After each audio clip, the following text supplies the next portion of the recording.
à tous, bonjour et bienvenue sur la chaîne du Dragon, la seule chaîne qui n'a pas la langue dans la popoche. Et oui, alors aujourd'hui, petite interlude sur et un regard sur le monde, hein, puisque nous allons voir un petit peu, moi ce que je dis toujours, regardons un petit peu ce qu'il y a autour et nous verrons ce qui va nous arriver, hein, ça c'est clair. Parce que si on croit que c'est que pour une certaine catégorie de personnes, on se trompe un peu là. Alors, qu'est-ce qui va pouvoir nous arriver si on limite un peu les libertés de chacun, hein, voilà, liberté de chacun.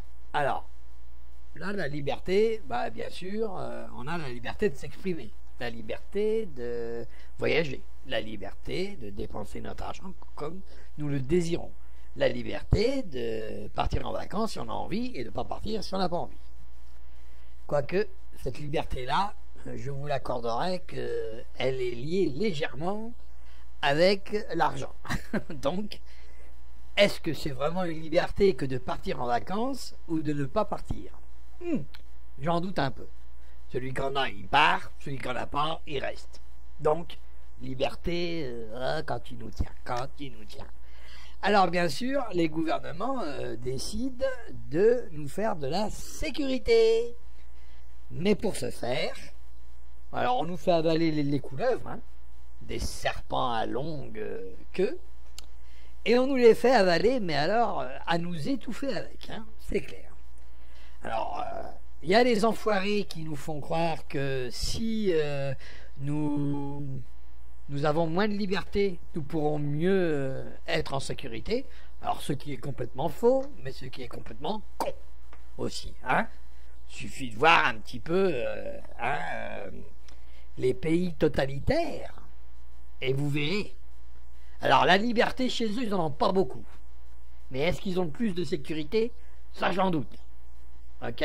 Donc, suffit un peu de regarder dans le monde, hein, et puis d'arrêter un petit peu de se voiler la face en se disant, bah ouais, si on supprime nos libertés là, eh ben on aura plus de sécurité. Hein. Parce que ça, c'est vraiment de la fumisterie, je sais pas, mais hein, soit qu'on est con, soit qu'on est intelligent. Et si on est intelligent, eh ben on se dit pas une chose, une ellipsie pareille. Hein. Moins de liberté, ça fait plus de sécurité. Où est-ce qu'on a vu jouer ça? Hein? Moins de liberté, ça fait un totalitaire au pouvoir. Et un totalitaire au pouvoir, c'est pas celui-là qui va vous donner de la sécurité. Il va plutôt vous faire craindre à plus de répression. Et la répression, c'est pas une sécurité. D'accord? Alors, ça c'est une chose, parce que ça peut s'adresser à tout le monde, la répression. C'est ça le problème. C'est où on s'arrête. Et vous allez voir que déjà dans certains pays dits civilisés, hein, dit pour le peuple, et oui, c'est un pays qui est dit pour le peuple, quand même. Quoique la démocratie chez eux, ça doit marcher que dans un sens. Hein, là, c'est clair. Hein, là, c'est même plus la minorité, c'est carrément 3 ou 4 personnes qui décident, voire une, qui décide ce que doit faire le reste. Hein. Donc là, c'est 99,9%. Hein. Ah, c'est clair, 99,99. Ah, c'est clair. Pourcent qui doit se plier à les exigences d'une seule personne. Hein. Ça me donne plus cette impression-là, quand même. Hein. Alors, la façade, hein, pour les occidentaux que nous sommes, hein, la façade, où ça que les usines sont bien, tout est bien dans le meilleur des mondes, hein. Mais c'est qu'une façade, hein. C'est qu'une façade, hein. Faut y vivre. Hein. Je vous conseille pas d'aller y vivre, hein, si vous êtes chinois, quoi. Hein.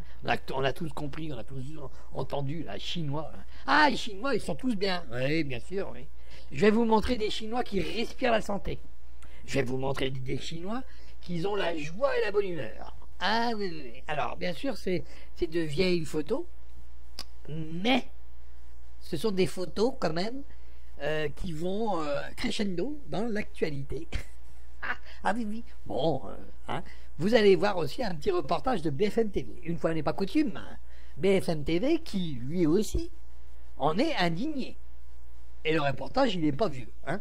Et donc, vous pouvez aller sur BFM TV tranquillement et aller voir ce reportage et vous verrez bien. Hein. Et pour un coup, oui, oui, il s'indigne. Oh, vous voyez un petit peu des journalistes proches du gouvernement qui s'indignent. Alors là, vous comprendrez bien qu'il faut regarder un petit peu de quoi ils s'indignent. Hein. Donc, ok, ce qui s'indigne, de toute façon, c'est vrai. Là, je l'accorde. C'est absurde et puis affolant, quoi. Mais ils ont oublié de dire quelque chose, quand même. Hein.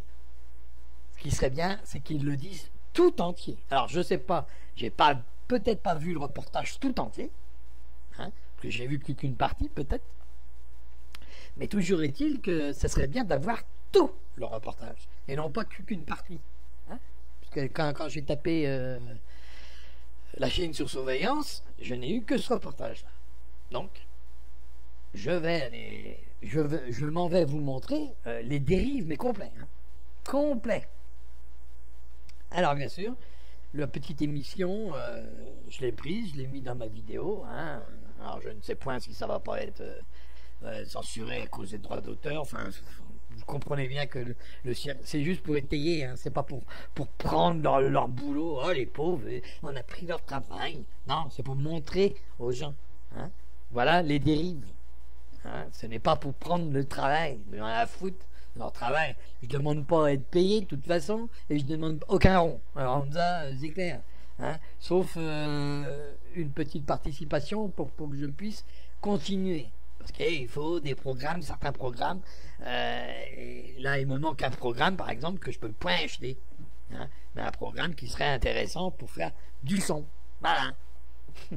Enfin, bon, laisse tomber, on va pas aller parler de nos petits problèmes. Allez, donc nous allons voir là ce qui respire la santé. Alors ce n'est pas pour dénoncer, puisque c'est déjà depuis 2015, hein, ça. Hein, les photos que je vais vous montrer sont de 2015, donc on peut pas dénoncer grand-chose. Hein. Je suppose que certains l'ont déjà vu. Hein. Alors là, vous avez donc une femme sportive chinoise. Vous voyez un petit peu comment ça respire hein, la santé. Elle a une belle médaille et puis elle rit, hein, elle est souriante. Hein. Donc là, elle est plutôt souriante. Et là, vous avez quelques enfants. Ah, donc là aussi, c'est souriant. Hein, c'est très souriant. C'est très... ah oui. Si vous regardez, c'est très souriant. Mais bon, on n'y peut rien. Avant d'arriver au sourire de ces enfants-là, hein, avant d'arriver à tous ces beaux sourires-là, il a fallu quand même du travail pour avoir les médailles. Hein, vous comprendrez bien que ce n'est pas non plus du jour au lendemain. Et là, on va regarder un petit peu certaines photographies de, on va dire... Alors, est-ce qu'on peut appeler ça... Est-ce qu'on peut vraiment appeler ça un entraînement? Alors, on va voir déjà, bon, là, on pourrait dire, ouais, il respire pas trop la santé, le gars. Hein, et là, le petit jeune, il respire pas trop la gaieté, on va dire. Hein, il a même plutôt mal. Hein. Alors, sachant que les docteurs ont toujours dit que quand on essaye de faire un grand écart ou quelque chose comme ça, il y en a certains qui sont plus appropriés que d'autres parce qu'ils n'ont pas les cartilages qui sont soudés. Donc les gosses n'ont pas le cartilage soudé, donc ils peuvent faire certaines prouesses. Mais peut-être aller forcer, peut-être c'est un peu trop là. Hein, c'est peut-être un peu trop. Alors bien sûr, là déjà on voit, il y a de la peine quand même. Hein, il y a de la peine. Hein. Mais là, je crois que là, c'est le pompon. Alors là, il y a plus de peine que autre chose là. Là, c'est la joie de faire du sport. Hein. Alors là, c'est clair, et on les prend, vous voyez, très vieux. Hein. On les prend très vieux, de façon à ce qu'il n'y a pas de séquelles plus tard. Hein. Voilà, hein. On est d'accord. Hein. Donc là, en pleine croissance, hein, voyez un petit peu comment on éduque des jeunes sportifs. Voilà, l'éducation jeunes sportifs. Alors quand je vois la trique qu'il y a derrière avec la chinoise là, hein, qui est derrière avec une trique, je ne sais point ce qu'elle a dans la main, mais je vous garantis que ça ne doit pas faire du bien. Hein. Vu la tronche qu'ils ont les gosses, ça doit pas faire du bien. Enfin, vous voyez, ça respire quand même la santé. Et alors, je ne sais pas si c'est un rire chinois. Je ne sais pas. Ça doit être comme ça qu'il rit. Je ne sais pas. Je sais pas. Alors là, hein, l'expression rire jaune. Hein, oui, c'est clair. Et là, alors là, l'apothéose du tout. Hein. Alors là, là c'est clair. On se croit direct là, chez les tortionnaires. Hein. Là, donc le mec il doit peser dans les 80 kilos, allez, on va dire tout ça, et puis il va marcher là-dessus. Ouais, ben oui, hein, c'est pour que ça s'assouplit tout ça. Hein. Et donc l'expression, faut bien battre la viande pour qu'elle soit bien tendre. Hein. Alors je sais pas ce qu'ils sont en train de battre là, mais sûrement pas de la viande. Hein. Donc vous voyez un petit peu là les dérives que ça peut occasionner, que de vouloir déjà à tout prix se mettre à un niveau au-delà de ce qu'on peut trouver, puisque les Chinois sont plus ancrés dans leur ping-pong. Hein. Et c'est vrai, c'est plus national le ping-pong. Alors ils ont du mal à trouver des athlètes pour faire de l'athlétisme. Et c'est comme ça qu'ils les trouvent. Hein. Voilà, au cas où vous ne le sauriez pas. Donc ça, c'est des photos de 2015 quand même. Hein. Donc on n'entend pas beaucoup parler de la Chine et de ses procédés de création de sportifs quand même. Hein. On entend plutôt parler, mais oui, ils sont tous bien, ils sont tous beaux, hein. Les enfants sont super bien traités, ils ont le biberon. Là, c'est sûrement elle réclame le biberon. Hein. Ok. Voilà. Alors, hein, c'est beau hein, de se voiler la face comme ça. Hein. De rien regarder et de dire bah oui, non, c'est normal. Hein. Oh, je vais sûrement en entendre ça. Sûrement qu'il y en a des personnes qui vont nous mettre des commentaires genre bah, c'est normal, il faut bien que les sportifs soient retrouvés, bien sûr. Parce qu'en France, on fait ça. Hein. On marche dessus. Hein. Et puis c'est vrai que on leur casse le bras, par exemple. Hein. Parce qu'ils sont tellement. Bah oui, il y en a des fois, oui, ils ont des inflammations, mais on les soigne. Là aussi, on les soigne, hein, vous avez vu? On les soigne. Allez hop, ils ont une convalescence. Hein, ça doit être chez un kiné, là. Hein, on doit être en plein dans le kiné. Hein, et ils ont le bras cassé, mais ils continuent quand même. Hein. Ils ont encore l'autre bras qui marche. Hein, et puis les jambes. Voilà. Ah, c'est beau la convalescence. Hein, voilà. Donc, vous voyez bien que là, il y a des dérives quand même. Hein, je ne sais pas. Où sont les parents? Déjà, on pourrait déjà leur reprocher cela, hein, c'est clair. Parce que là, dur les dégâts. Moi, je ne sais pas, mais dur les dégâts, quoi. Hein. Donc, le bras cassé, une tête d'enfer. Là, c'est vrai, on bat bien la viande. Vous savez, aux mêmes choses que le bœuf. Hein. On va bien l'assouplir, bien la malaxer pour pouvoir avoir des os bien mous. Hein. Les os sont un peu raides. Là. On le sent qu'il est raide, le monsieur. Enfin, le petit jeune aussi, il doit être bien raide, donc on va bien l'assouplir. Allez, bien comme ça, bien comme il faut. Hein, c'est vrai, là, on crée des sportifs. Puis là, la joie et la bonne humeur, vous voyez, il y a toujours la joie et la bonne humeur, le visage qui reflète la gaieté. Hein. Là, on voit bien le visage. Hein. C'est un sourire un peu crispé, mais bon, attention, son chinois, rire jaune, hein, rire jaune. Encore une fois, hein, attention. Hein. Donc ça, c'est normal qu'ils ont un peu le sourire crispé comme ça. Hein. On se comprend, hein, on sait hein, les choses. Puis là, vous voyez, ils ont encore plus le sourire crispé, vous voyez. Hein, ils doivent rester là, pendus, tels des steaks à viande, hein, tels que du bœuf prêt à aller à l'abattoir. Hein, et on voit les enfants, comment ils respirent la joie et la bonne humeur. Ils sont prêts à aller à la plage. Ils sont prêts à aller à la plage. Alors vous pouvez toujours dire, oh ouais, c'est facile, il faut trouver des sportifs. Moi, je ne sais pas à quel prix il faut les trouver, les sportifs. Hein. Je ne sais pas à quel prix. Hein. Bon, il y en a d'autres encore, hein, des photos, il faut bien le comprendre. Hein. Hein. Maintenant, vous voyez, la joie et la bonne humeur, hein, c'est récent, ça, hein, c'est récent. Je vous ai mis un petit article, là, vous voyez, les lycéennes chinoises ont travaillé 11 heures par jour pour produire un iPhone X. Et je veux.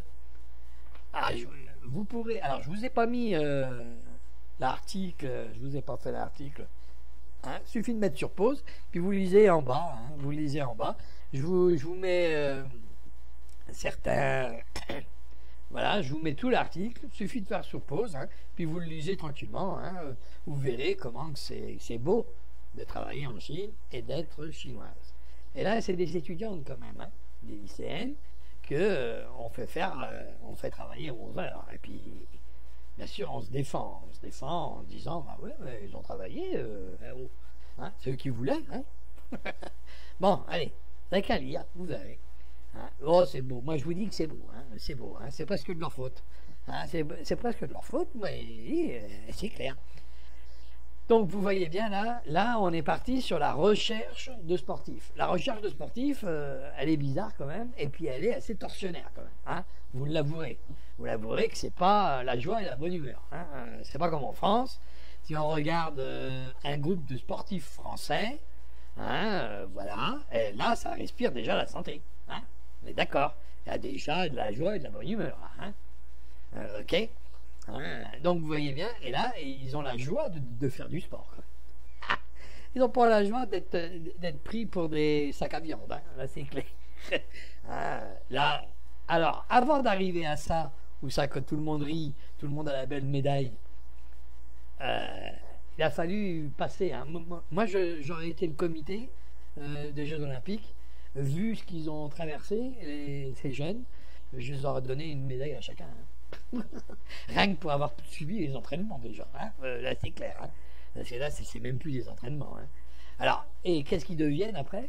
Ah, c'est beau, c'est beau. Ah, ils deviennent. Alors, il y en a un qu'on a vu qui devenait. Comment il s'appelle vendeur de 2 tickets. Et puis, il y en a d'autres qui deviennent SDF. Il y en a d'autres. On les abandonne, hein, littéralement. Hein. Alors, pour bien vous montrer quand même que c'était pas une vue de l'esprit, quand je vous disais qu'il marchait dessus, voilà. Là, quand même, là, est-ce que c'est de la joie? Hein? La joie d'avoir 80 kilos sur le dos, je sais pas. Là, en l'occurrence, c'est sur le ventre. Hein? Alors, vous allez me dire, bah ouais, mais comme ça leur fait les abdominaux, madame. Allez donc en Chine faire votre éducation. Vous allez voir si vous allez rester longtemps. Hein. Alors, ça, c'est une chose. Donc ça, c'était pour les sportifs. Vous voyez un petit peu comment ils sont traités. Vous voyez un petit peu. Donc, ils ont une obligation ils ont une obligation de médaille, ces gens-là. Il faut bien comprendre que ceux qui ne brillent pas, on les jette. Hein. On les jette comme des malpropres et on leur donne pas 10 000 balles et ils passent pas par la case départ. Hein. Ni 20 000 d'ailleurs. Il faut bien comprendre que là, c'est clair, c'est vous bossez ou dehors. Alors en France, c'est pareil. Mais au moins, ils ont la chance de faire un travail ou de faire autre chose. Là, non. Comment je sais ça? Alors, là, maintenant, on va tomber dans le reportage. Donc, je vous mets le reportage, vous l'écoutez et vous comprenez. Voilà. Ensuite, je vais vous mettre sur une dérive. Après ce reportage, moi, je vais vous montrer la dérive, parce qu'ils ne vous l'ont pas montré dans le reportage. Ils ne vous l'ont pas dit, ça. Et ça, c'est pas beau. Alors, je vous parlerai d'un certain programme qui est en Chine, et je vous montrerai la dérive. Hein? Voilà. Donc, on va voir ça, et je vous garantis que là, vous allez comprendre pourquoi on en est arrivé là, et qu'est-ce que je veux dire. Partons pour la Chine. Oui. Dites-moi, mais ce que vous allez me raconter me fait froid dans le dos. C'est un peu effrayant, c'est vrai. Racontez-nous. On va parler de Big Brother aujourd'hui. On va pouvoir, écoutez bien, le but des Chinois, pouvoir identifier n'importe qui dans la rue en moins de 3 secondes. Exactement, en utilisant des outils de reconnaissance faciale extrêmement sophistiqués. Et donc on peut imaginer ce scénario qui est aujourd'hui courant dans certaines villes, à Shenzhen par exemple, dans le sud du pays. Vous êtes au passage piéton, vous traversez, dommage, le petit bonhomme était rouge. Ah, alors une caméra vous filme, va vous identifier en moins de 3 secondes, va savoir que c'est Jean-Jacques Bourdin qui a traversé la rue au mauvais moment. Vous allez recevoir une amende, évidemment, mais non seulement ça, mais en plus, votre visage avec votre nom et votre identité va être diffusé en 4x3 sur des grands écrans publicitaires aux intersections, histoire de bien vous faire honte. Vous voyez, donc c'est une illustration parmi d'autres du système de surveillance généralisée que la Chine est en train de mettre en place. C'est-à-dire qu'ils ont un système, ils ont en gros les photos de 1 milliard ou plus d'1 milliard de citoyens. Ils couplent ça avec les images qui sont récoltées par 176 millions de caméras de vidéosurveillance. Il va y en avoir le triple dans 2 ans. Donc vous imaginez déjà le nombre de caméras de vidéosurveillance, et on va pouvoir à partir de ça identifier n'importe qui, identifier un suspect dans une foule, parce qu'évidemment ils mettent en avant les raisons de sécurité, mais on voit bien les dérives que ça peut entraîner. Vous voulez un petit joueur à côté. Je ne mettrai plus jamais les pieds en Chine. Mais attendez, comment voulez-vous aller vivre dans un pays, même George Orwell Bien sûr. n'aurait pas pu imaginer ça. Non, mais c'est vraiment Big Brother était un petit joueur à côté. De la rigolade. De la rigolade. On se sert même de la reconnaissance faciale pour contrôler la quantité de papier que chacun a le droit d'utiliser dans les toilettes publiques. Oui, c'est pour vous dire jusqu'où ça va. Dans certaines toilettes publiques, dans les parcs de Pékin, vous avez un système avec une caméra, et donc le distributeur de papier toilette va vous délivrer, quand il vous reconnaît, donc il reconnaît que c'est Anthony Morel, il va vous donner ça, c'est-à-dire 60 cm de papier toilette. Je vous en ai tiré 60 cm exactement pour que vous voyez un petit peu ce à quoi vous avez droit. Beaucoup, Donc c'est votre petit quota, et une fois que vous avez votre quota, eh bien c'est terminé. Et l'État chinois veut créer un système de notation de ses citoyens en fonction de leur comportement.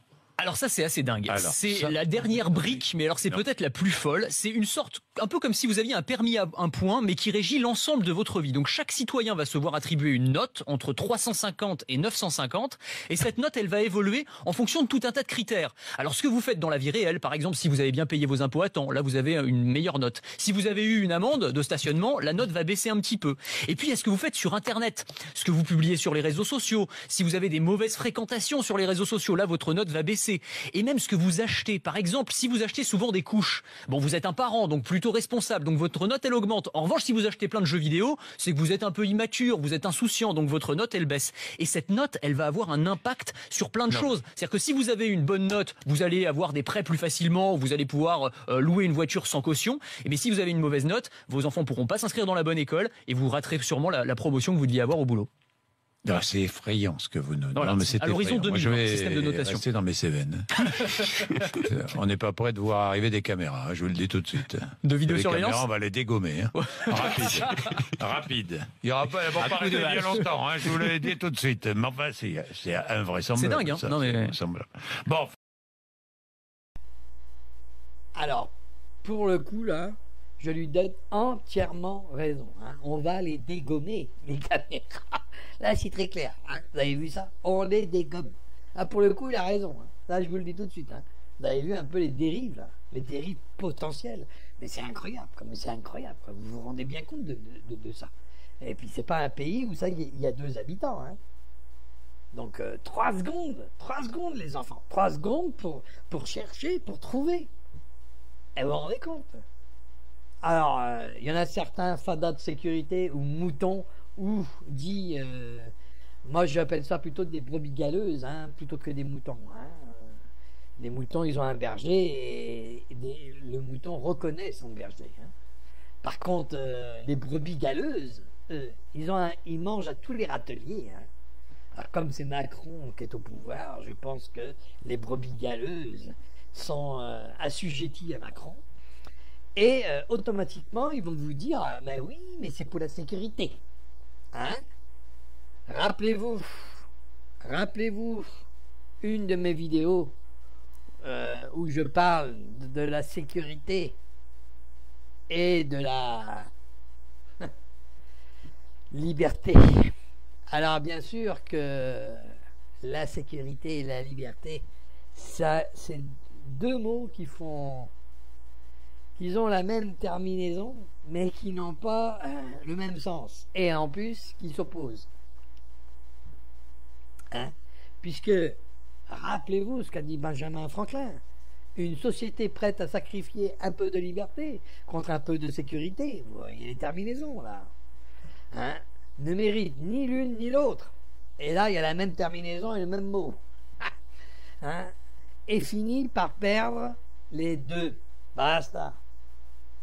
Et ça, je trouve que c'est vrai. Ça, je trouve que voilà une phrase qui est vraie. Vous voyez?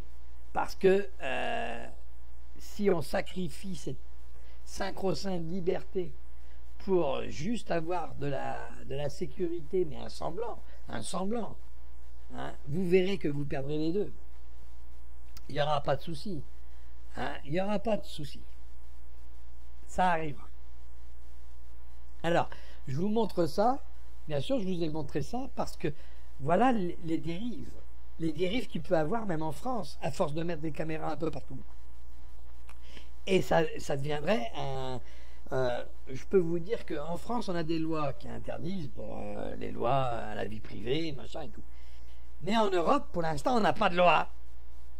Et je vous garantis que les lois européennes vont supplanter les lois françaises. Alors, quand l'Europe fera une loi où ça qui vous dira on peut filmer tout le monde, ou on peut mettre ça dans un fichier international, et bien là, je vous garantis que là, vous allez voir votre liberté, comment elle va sauter là. Là, on va se retrouver en Chine direct. Vous inquiétez pas, ça va vous arriver. Alors peut-être que vous ne le verrez pas, pour certains qui sont trop âgés, ou peut-être qu'ils le verront parce que ils vont vouloir aller de plus en plus vite et ils vont vouloir faire ça. Hein. Alors vous allez voir. Hein. Alors on commence par ensemble, on va faire une défense contre qui? Je me demande, on est dans un monde de paix qu'on nous dit à longueur de journée, mais ce qu'on a, on est toujours en train de préparer la guerre. On ne prépare pas la paix, on prépare la guerre. Ce qui est différent. Hein? Ok? Pourquoi? Parce qu'il faut vendre de plus en plus d'armes. Et bien sûr, de plus en plus sophistiquées, de façon à ce qu'ils soient de plus en plus chers. Et que celui qui les fabrique s'enrichisse de plus en plus. Putain, mais quand est-ce qu'on comprendra ça que il ne prépare jamais la paix? Aucun pays ne prépare la paix, il ne prépare que la guerre. Que la guerre. C'est clair, hein? On ne peut pas parler de paix en fabriquant des bombes atomiques, quoi. Je sais pas, mais c'est complètement contradictoire. Oui, nous on veut la paix. Attendez, on va quand même fabriquer 3-4 bombes au cas où vous ne voudriez pas la paix. Bon, déjà ça n'encourage pas l'autre à ne pas fabriquer rien du tout. Hein, puisque là, il est sous la menace d'une bombe. Alors il se dit, bah ouais, mais moi je suis sous la menace d'une bombe, je vais en fabriquer quand même. Alors, vous inquiétez pas, c'est juste pour la paix. Bien sûr, bien sûr. Allez, hein, c'est pas pour la paix. Parce que la paix, elle se fait sans crainte et sans peur. Par contre là, c'est la crainte que l'autre utilise sa bombe. Donc c'est une fausse paix. Voilà, vous avez compris maintenant. Hein? Puisque si on craint que l'autre utilise, on va pas l'emmerder, c'est sûr. Mais c'est la crainte qui nous fait réagir. Ce n'est pas l'envie d'avoir une paix. Voilà. Comme ça, vous avez compris. Regardez ce qui se passe en Amérique et en Corée du Nord. Si la Corée du Nord n'aurait pas ces petites bombenettes-là, qu'est-ce que vous croyez qu'il aurait fait l'Amérique? Votre avis? Là, ils sont restreints quand même en disant, ouais, s'ils nous lancent une, ça va faire mal quand même. Même si ils n'ont pas le temps d'en lancer 10 et qu'ils en lancent une seule, rien qu'une, déjà, ça va faire mal. Hein, on est d'accord. Donc, vous voyez bien qu'il y a la crainte aussi. Bien sûr que l'Amérique va dire, ah, ok, nous, on en a plus. Hein, nous, on en a une plus longue, alors c'est nous qui bandons le plus fort. Hein, c'est clair. C'est clair. Hein, prétentieux comme ils sont, de toute façon. Hein, et c'est nous qui sommes les gendarmes du monde, et c'est nous qui sommes le machin. Pareil, gendarmes du monde, ouais. Hein, moi, je les mettrais tous sur un bateau, et je percerais le bateau, et au fond de l'eau. Allez hop, noyé. C'est clair. Voilà une nation qui se prend pour le Messie, mais incroyable, quoi. Voilà une nation qui devrait fermer sa gueule de temps en temps, quoi. Hein, quand on voit la liberté en Amérique, oui, la liberté de surtout pas d'être de couleur, de surtout être américain. Alors qu'il n'y a aucun Américain. Ça n'existe pas. Ah bah oui, Ça n'existe pas. Ils sont tous immigrés, dis donc. Les seuls Américains que je connaisse, on a appelé ça les Indiens. Parce que l'autre, il croyait arriver en Inde. Hein? Donc, mais c'est les vrais Américains, les autochtones, nom de Dieu, c'est eux. Ça n'a jamais été les Trump et compagnie. Hein? Ils sont d'origine machin, ils sont d'origine truc.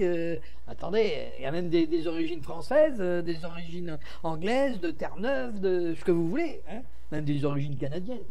Mais il n'y a pas d'Américains vrais. Ça n'existe pas, ça. Hein? Alors, eux, ils sont en train de donner des leçons au monde. Hein? Ben, déjà, regardez le nombre déjà d'SDF chez eux. Pays dit civilisé. Regardez le nombre. Vous comprendrez. Regardez New York, la crasse de New York, certains endroits. Je ne parle pas de tous les endroits, bien sûr. Hein? Faut bien avoir de beaux bâtiments. Ben oui, mais ils tombent. Alors, bon, il faut avoir de beaux bâtiments de façon à ce que tout le monde puisse venir faire le tourisme. Hein? Parce qu'en Amérique, vous avez vu, à partir du mois de novembre, du mois de septembre, hein, excusez-moi, à cause du 11 septembre qu'on le sait, ça. Ah ben oui, on le sait, ça. Les gens, quand ils vont faire du tourisme en Amérique, ils vont au pied des gratte-ciels et ils vont filmer le ciel. Hein? Puis des fois, de temps en temps, il y a un avion qui tombe. Donc, alors, ah ben, merde, je filmais le ciel et il y a un avion. Ah, hein? C'est vrai que vous, quand vous allez en vacances, vous filmez les gratte-ciels modernes. Hein? Il n'y a rien qui se passe, mais oh, regardez, il y a des carreaux. Ah ouais. Et regardez comme il est haut. Il est là depuis 1960, les années 70 quand même. Hein? Faut le comprendre. Ça. Donc je pense que là, filmer, c'était plus la peine. Quoi, parce que là, ah ben si, il y en a qui ont le smartphone pour aller filmer. Pour aller filmer le vide. Rien. Juste des bâtiments. Voilà. Ah bah je vais aller dans les quartiers, je vais aller filmer les bâtiments aussi. C'est n'importe quoi. Hein? Et puis alors, on a un film. Alors c'est faux. On n'a pas de film du 11 septembre puisque ça n'existe pas. C'est un film qui a été fait pour les journalistes, pour montrer aux gens, et qui a été fait par informatique. Voilà. Hein? Donc, mettez-vous au courant, puis vous verrez bien. Hein? Il suffit d'aller voir un petit peu partout. Vous verrez bien qu'il n'y a aucun film. Personne n'a filmé. C'est un film qui a été fait. Alors, quand le premier est tombé, bon, c'est sûr, avant que le deuxième arrive, c'est sûr que là, on a commencé à filmer. Hein? D'accord? Mais le premier, en aucun cas. En aucun cas. C'est clair? Puisque on ne le voyait pas, le premier. On ne le voyait pas. Donc, ils ont extrapolé par ordinateur pour montrer aux gens. Et tout le monde, ah ouais, regardez, on l'a filmé. Alors ça, c'est un fake news. Voilà. Par contre, là, on ne le dit pas. Hein. On va dire quand certaines chaînes disent la vérité et puis ils crient aux fake news. Hein. Ok. Bon. On revient à nos moutons. Alors, nos moutons, c'est la Chine. Et la Chine, vous avez vu, hein. Voilà. Donc maintenant, on va entendre, on va écouter, on va voir, on va s'amuser un peu là. Parce que là, ça va partir à la dérive directe. Alors, qu'est-ce qu'ils ont fait? Donc, ils ont créé un WhatsApp. Voilà, WhatsApp. Alors, WhatsApp, c'est une appli. Vous allez voir, hein, je vous ai préparé ça en écoute de façon à ce que ce soit bien clair. Parce que moi, je ne parle pas chinois. Hein, donc, j'ai traduit de certains articles chinois. Hein, donc, vous allez voir ça et je vais vous montrer. Et en même temps, une appli obligatoire. Et c'est ça que je reproche à BM. Oui, BM, oui, on peut les appeler BM. Hein.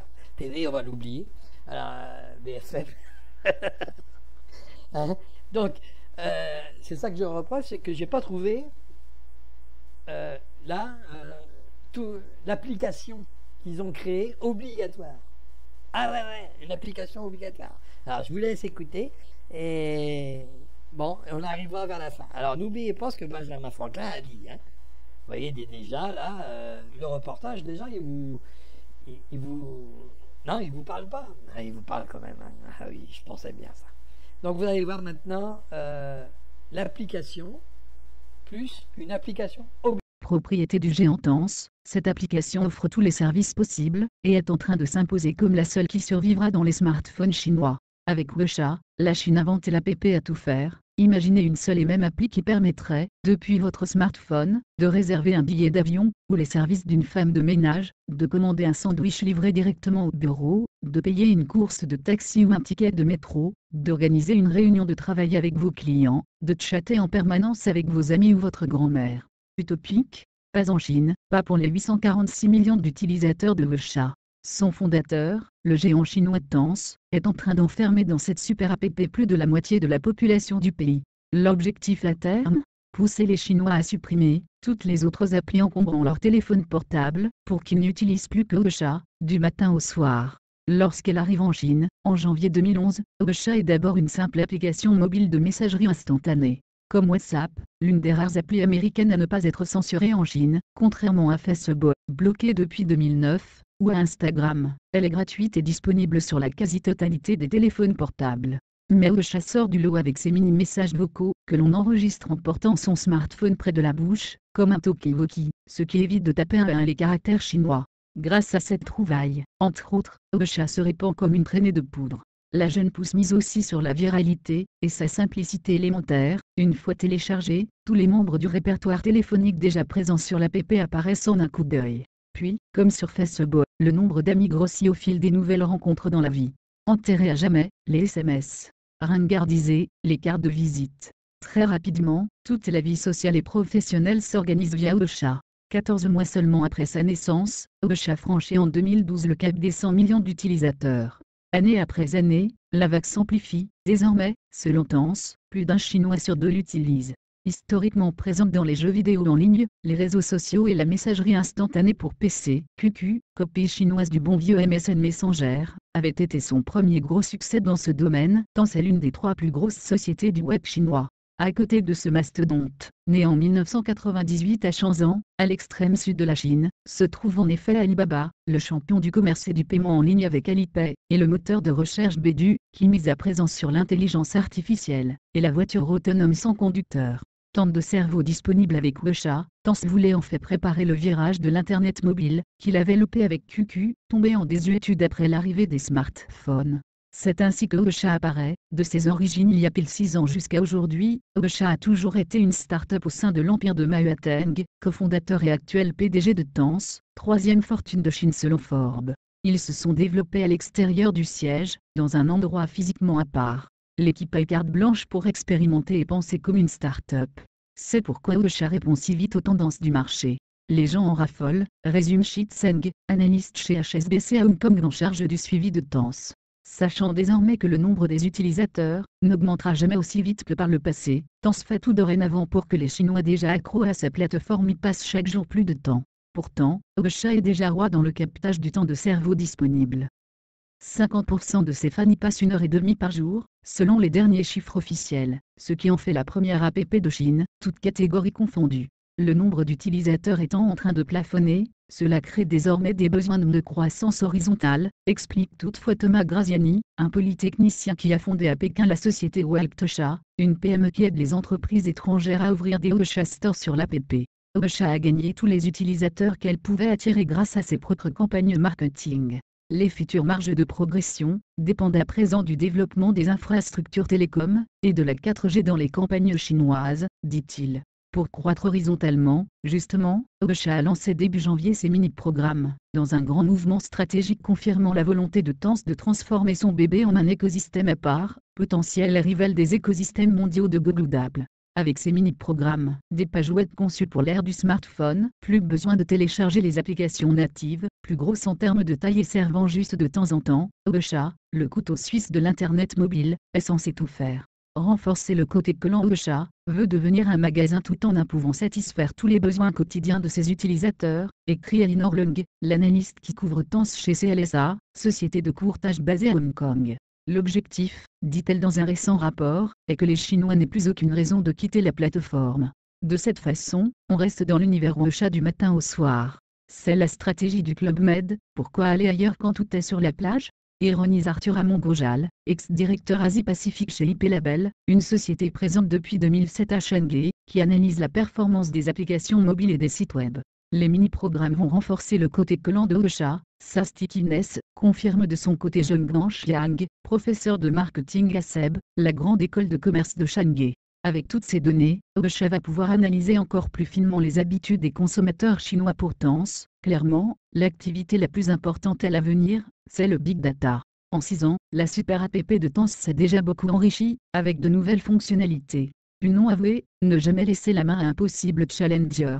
Ocha, c'est un hub de l'innovation en profondeur et en continu, tandis que WhatsApp, par comparaison, n'a pas changé d'un pouce, même dans la foulée de son rachat en 2014 par Facebook, note Arthur Amon-Gojal. Ocha sait où tu vas. Si la mayonnaise prend avec les mini-programmes, à terme on pourrait arriver au point où toute l'activité mobile des Chinois serait concentrée à l'intérieur de Ocha, prédit de son côté Charlie Custé, du site spécialisé Techinasia. Le défi, en Chine, c'est de rester au sommet, ce qui demande d'innover en permanence. Tencent est bien placé pour le savoir, puisqu'il a été à la pointe des médias sociaux avec QQ, avant de perdre du terrain qu'il a ensuite intégralement repris avec Ocha. En 2013, par exemple, Ocha avait pris avec succès le virage du paiement mobile, en lançant son Ocha Wallet, portefeuille virtuel permettant de payer ses achats sur Internet, mais aussi chez les commerçants en scannant avec le smartphone, le code QR affiché à la caisse. Ocha se partage désormais le marché du paiement mobile avec son rival Alibaba. Ils ont un boulevard devant eux. Grâce à la géolocalisation, Ocha sait où tu vas, quand tu pars de chez toi et quand tu rentres. Tant qu'ils ne touchent pas à la politique, ils font ce qu'ils veulent avec les données, résume Arthur Amon-Gojal. Certains analystes estiment que Ocha reste largement sous-monétisé par rapport au monopole total que l'appli a acquis en Chine. Dans un premier temps, il est vrai, Tencent s'était bien gardé de l'inonder avec de la pub. Ocha est bien plus monétisable que Facebook, qui tire toutes ses ressources de la publicité, compare Shitsan chez HSBC. Tencent tant de choses monétisables. Son chiffre d'affaires augmente de 50% par an. Du coup, ils peuvent se passer de la publicité pour le moment. C'est toute la beauté de Tencent. Selon leur position dans le cycle, à un moment, ils peuvent appuyer sur tel ou tel bouton, jouer sur la pub, ou les paiements mobiles. Ils sont comme un chef d'orchestre. Quant à la partition, aucun doute qu'elle fait le bonheur des dirigeants chinois. Avec la super app Ocha et sa flopée de mini-programmes, les censeurs de Pékin disposent en effet d'une quantité d'informations phénoménales sur les moindres faits et gestes de la première population mondiale. Et maintenant voici la dérive de cette application sur le fait de tout savoir. La Chine oblige les musulmans du Xinjiang à installer une application de surveillance sur leur smartphone. La Chine place sa minorité musulmane sous étroite surveillance. Les habitants de la province du Xinjiang, dans le nord-ouest du pays, ont reçu un avis des autorités, leur ordonnant d'installer sur leur smartphone une application de surveillance, rapporte le site Radio Free Asia, jeudi 13 juillet. La mesure vise les Ouïghours, peuple turcophone et musulman sunnite, qui sont environ 10 millions dans le Xinjiang, soit 45% de la population totale de la région. Rédigé en mandarin et en ouïghour, le message a été transmis via la messagerie Ocha. Les utilisateurs de smartphones sous Android sont ainsi invités à scanner un QR code pour télécharger l'application dénommée Jingguang. Cette dernière permettrait, selon les explications des autorités, de détecter automatiquement les vidéos, images, audios et documents électroniques religieux stockés dans les téléphones mobiles.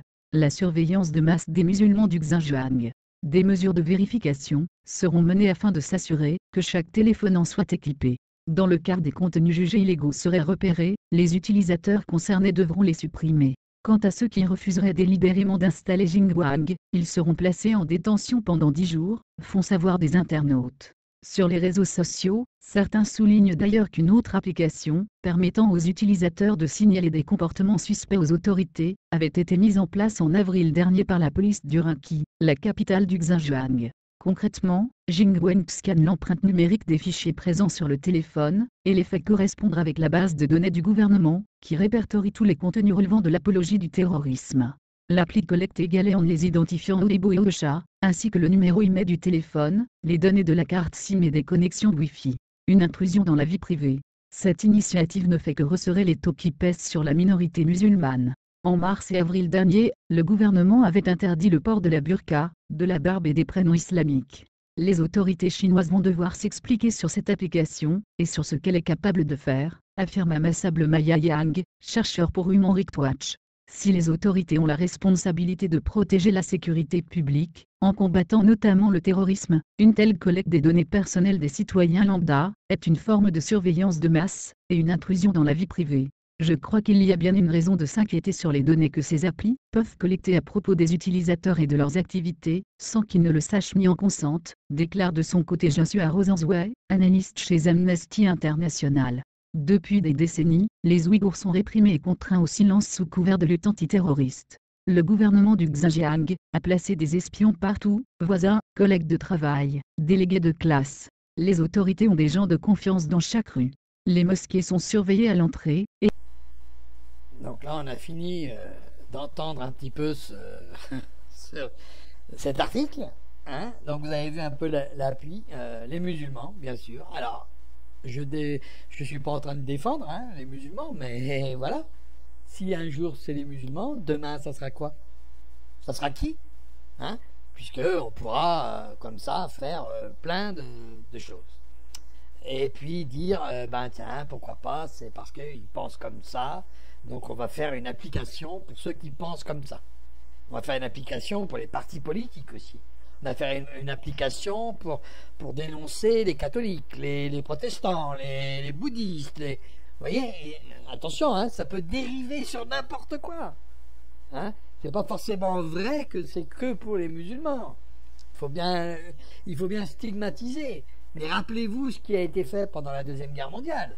On a stigmatisé un groupe, une nation. Même si ça n'en était pas une à l'époque, mais une nation. Et qu'est-ce qui s'est passé? Ça s'est très mal fini. Vous voyez un peu le truc? Arrêtons de discriminer comme ça les gens. Les rentrer dans les cases, dans les moules. On devrait avoir une liberté de penser quand même. Là, ça devient catastrophique. Sous prétexte qu'ils sont musulmans, alors ils sont terroristes. Sous prétexte qu'ils sont, je sais pas moi, qui sont français, alors ils seraient antisémites, racistes et compagnie. N'importe quoi. Voilà. On peut faire n'importe quoi aussi, et dire n'importe quoi. Ça, c'est permis. Voilà. Donc, il faut arrêter un peu de là prendre les gens pour des cons, quoi. Ça suffit. Ça suffit. Point. Donc, vous avez vu. Et je vais vous mettre en dernier lieu un petit article sur les sportifs que je vous ai montré au début. Voilà. Pourquoi pas. Un petit article. Alors, c'est très court. Mais en même temps, vous écoutez bien ce qui leur arrive à la fin. Voilà. C'est ça qui est important. Il faut le savoir. C'est tout. Il faut le savoir, c'est tout. C'est simple. Ils sont recrutés. Ils mènent leur pays au sommet. Et ensuite, qu'est-ce qu'ils deviennent? Ça, c'est intéressant de le savoir. Et puis donc, vous verrez comment la gratitude chinoise s'exerce. C'est bon. C'est pas les Français, c'est clair. C'est pas les Européens non plus, ça c'est clair. Enfin, vous verrez bien. Des enfants propriété de l'État. Il faut attendre la désignation de Pékin, comme hôte des Jeux Olympiques de 2008, pour assister à un regain d'intérêt pour l'athlétisme. Le projet 119 du gouvernement chinois, les 119 médailles atteignables à condition d'investir, comprend un volet fourni en athlétisme, surtout chez les femmes. Les méthodes militaires sont toujours d'actualité, mais c'est surtout la faute des parents. Ce sont eux qui poussent leurs enfants dans des camps d'entraînement, pour qu'ils soient repérés par le gouvernement, et intègrent un centre de formation nationale. Il y en a 6 000 dans tout le pays, qui forment 200 000 jeunes, explique Chaney, physiothérapeute australien, qui a travaillé pour le comité olympique chinois. Ce n'est pas très différent des parents occidentaux, qui forcent leurs enfants à briller en danse ou au football. Les photos terribles qui font les choux gras de la presse occidentale en moins. Les parents les plus fortunés lâchent même $800, environ 723 €, pour détecter via un test ADN, les capacités de leur progéniture, raconte CNN. Avoir un sportif de haut niveau, peut tout changer pour une famille, un appartement, un confortable salaire, des revenus publicitaires, même si le gouvernement prélève une dîme allant jusqu'à 85% du total. Comme le résume crûment la gymnaste chinoise Fanny Grecke au Chicago Tribune, on devient propriété de l'État. Le sprint en ligne de mire. Détecter les graines de champion est une chose, susciter des vocations en est une autre. L'athlétisme n'était pas un choix de carrière populaire, comparé au ping-pong ou au badminton. La jeune génération préfère ces sports, car ils sont plus faciles à pratiquer, concède Feng Chuyong, le patron de l'athlétisme chinois, au quotidien indien Sport Star. D'autant plus que la Chine se concentrait au début sur des disciplines à médailles, comme le lancer du marteau, le 50 km marche ou le lancer du poids, pas les plus prisés chez les jeunes. La locomotive Liu Xiang, champion olympique du 110 mètres et en 2004, a convaincu de jeunes Chinois de chausser des pointes. Ce dont on a besoin, c'est d'une percée, poursuit Feng Chuyong. Un Chinois en finale du 100 mètres aux côtés d'Usain Bolt, par exemple. Cela sonne comme de la science-fiction, mais Subin Xiang est devenu le premier Asiatique né sur le continent à courir le 100 mètres en moins de 10 secondes, 9,99, à Eugene, États-Unis, le 31 mai dernier. Pour briller sur la scène mondiale, la Chine s'est résolue à recruter à l'étranger, afin de faire franchir un palier à ses champions. En témoigne le stage au long cours de l'équipe nationale féminine de fond au Kenya, sous la houlette du coach italien Renato Canova, qui a fait précédemment des miracles avec l'équipe du Qatar. Elles ont une motivation incroyable, confie-t-il au Citroën Kingdom. Plus que l'argent, l'idée de devenir une gloire nationale les motive. Sinon, quelques années plus tard, la sanction est immédiate. D'après une étude du China Sport Daily en 2007, 80% des anciens athlètes chinois sont frappés par le chômage. Certains sont devenus vendeurs de pop-corn dans la rue, d'autres ont été contraints de vendre leurs médailles pour acheter des médicaments. Donc voilà, nous sommes rendus à la fin, nous avons vu un petit peu tout ce qui se passe en Chine, hein, mais attention, je ne vous ai pas montré ça en vous parlant de la Chine, en disant « ouais, c'est la Chine, c'est la Chine ». Non, non, rien à voir, hein, rien à voir. C'est pour vous montrer les dérives que peut occasionner un pouvoir trop grand, ou informatique ou autre, n'importe lequel. Vous voyez, je vous ai montré du sport, il n'y a pas d'informatique, s'il y en a un petit peu quand même, mais c'est pas une question d'informatique là, vous voyez. Donc je vous ai montré dans le sport, je vous ai montré aussi dans l'informatique, vous voyez. Et là maintenant vous retransmettez ça à l'Europe, hein, il peut avoir dans n'importe quel endroit. Là, nous avons vu que nous avons renié un petit peu nos libertés individuelles, hein, sous prétexte de sécurité, hein, encore une fois. Mais vous voyez bien que ça peut partir sur les dérives. Alors quand on vous a dit que la loi d'état d'urgence n'était plus et qu'on va vous mettre la loi contre les terroristes, aujourd'hui on sait pourquoi. Mais comme je vous l'avais déjà dit, demain, qui sera au pouvoir et qui va utiliser toutes ces lois qui sont contre nous, pas forcément contre le terrorisme, hein, puisque dans le mot terrorisme n'apparaît que dans le titre. C'est clair quand même. Donc c'est contre nous.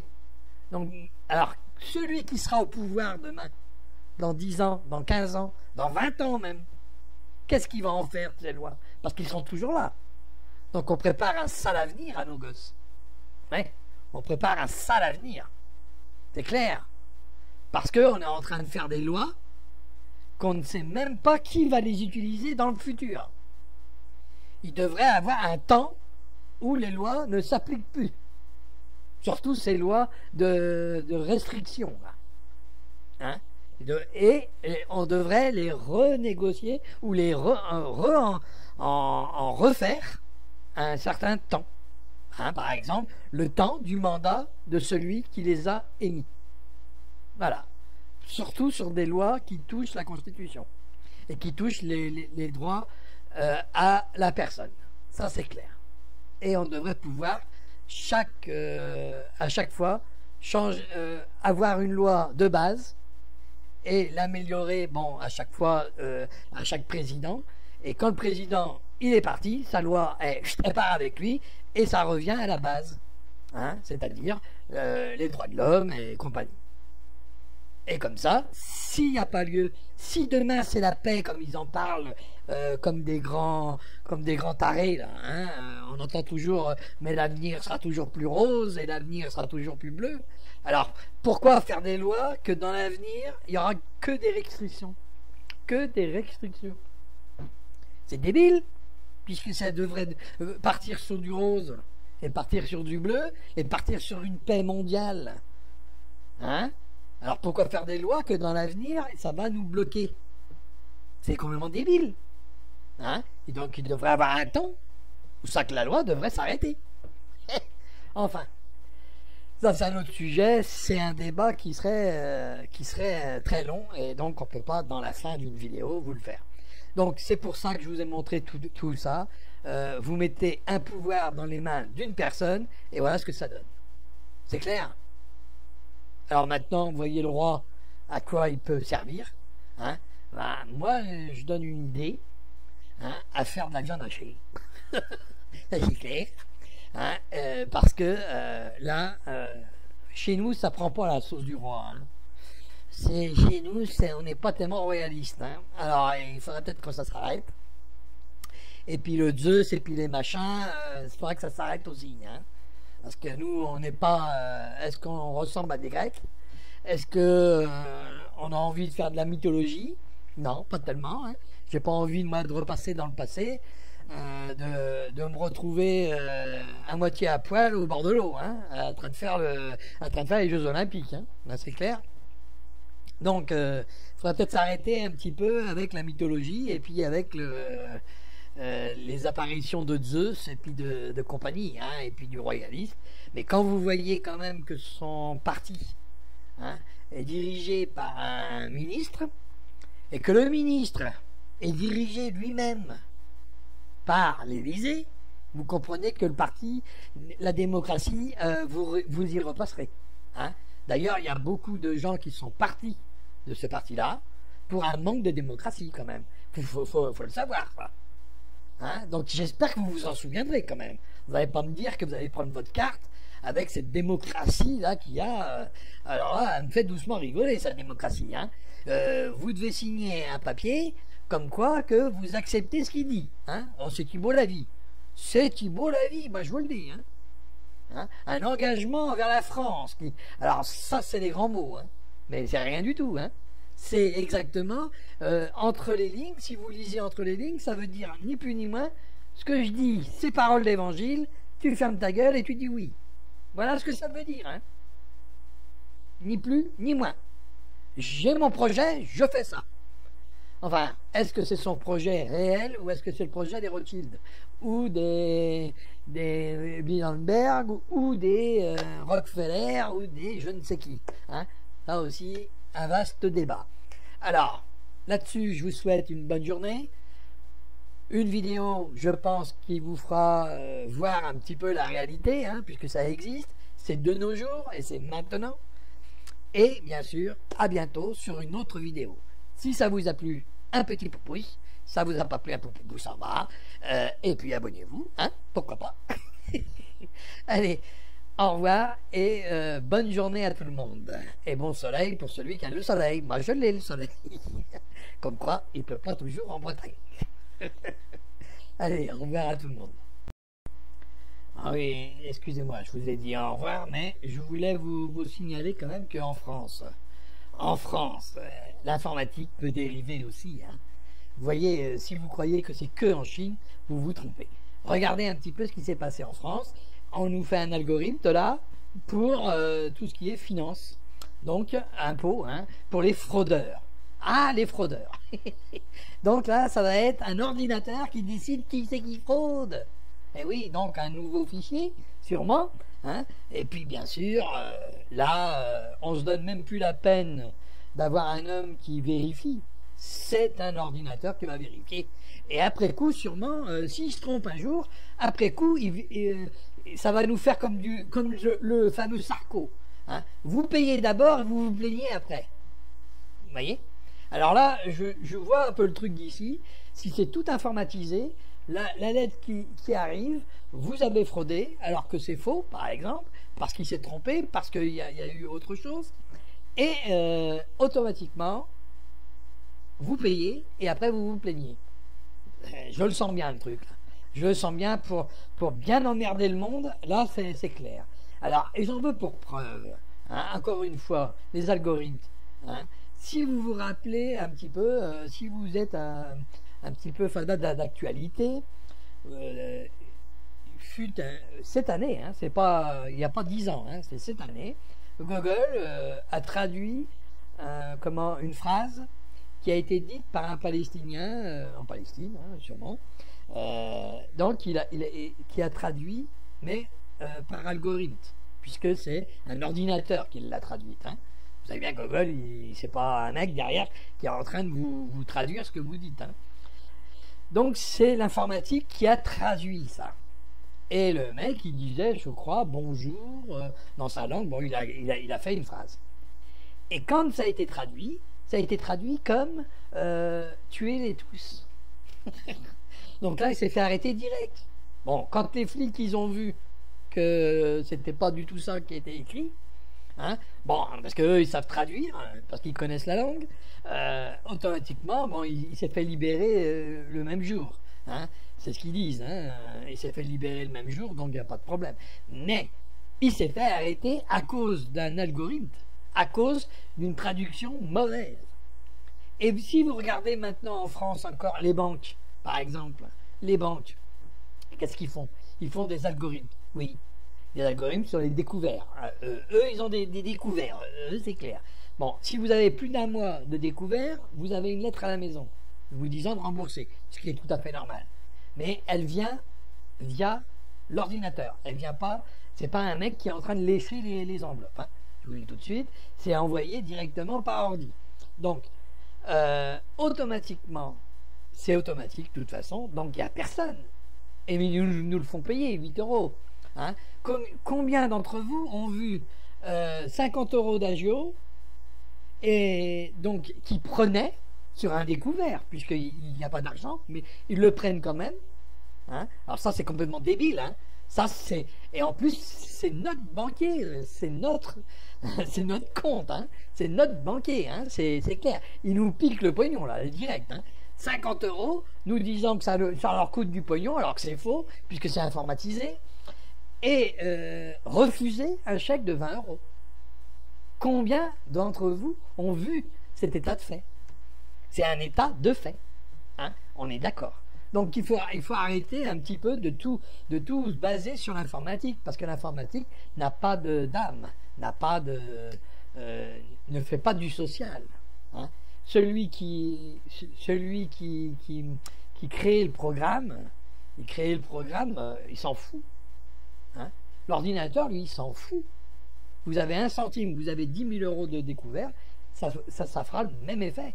Il vous enverra la même lettre, il vous dira de rembourser la même chose, hein, et puis vous aurez des agios. Bon, pour 10 000 euros, c'est un peu plus, mais quand vous voyez des banques qui refusent de payer 30 euros et qui vous prennent 50 euros, il y a quand même quelque chose qui ne colle pas là, non?